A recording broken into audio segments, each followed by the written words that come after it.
Assalamualaikum warahmatullahi wabarakatuh. Perkenalkan, nama saya Muhammad Al-Farisi Ananta dari kelas 1A D3 Teknik Mesin.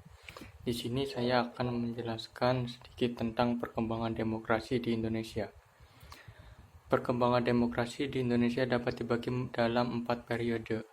Periode 1945 sampai 1959. Masa demokrasi parlementer yang menonjolkan demokrasi parlemen serta partai-partai pada masa ini. Kelemahan demokrasi parlementer memberi peluang untuk dominasi partai-partai politik dan DPR. Akhirnya persatuan yang digalang selama perjuangan melawan musuh bersama menjadi kendor dan tidak dapat dibina menjadi kekuatan konstruktif sesudah kemerdekaan. Yang kedua, periode 1966 sampai 1965.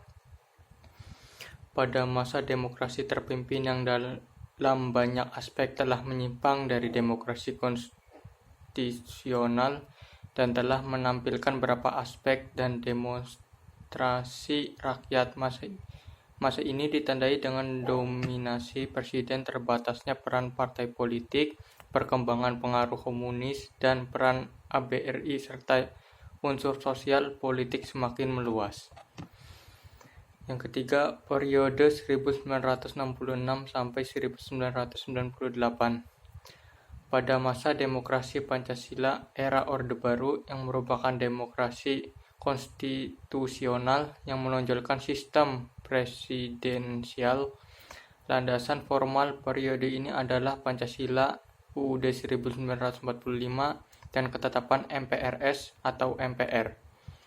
Dalam rangka meluruskan kembali penyelewengan terhadap UUD 1945, yaitu terjadi di masa demokrasi terpimpin, namun dalam perkembangannya, peran presiden semakin dominan terhadap lembaga-lembaga negara yang lain.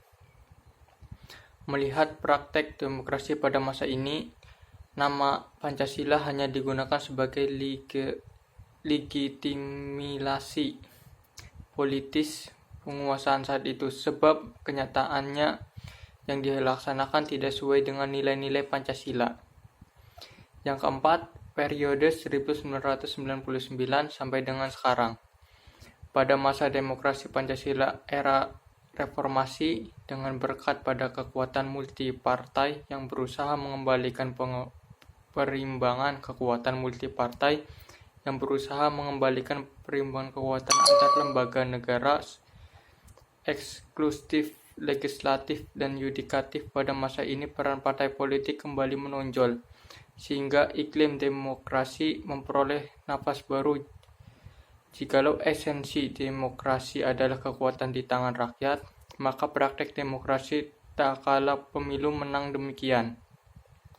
Namun dalam pelaksanaannya, setelah pemilu, banyak kebijakan tidak mendasarkan pada kepentingan rakyat, melainkan lebih ke arah pembagian kekuasaan antara presiden dan partai politik dalam DPR. Dengan lain, perkataan model demokrasi era reformasi dewasa ini kurang mendasarkan pada keadilan sosial bagi seluruh rakyat Indonesia. Sekian penjelasan dari saya, kurang lebihnya mohon maaf. Wassalamualaikum warahmatullahi wabarakatuh.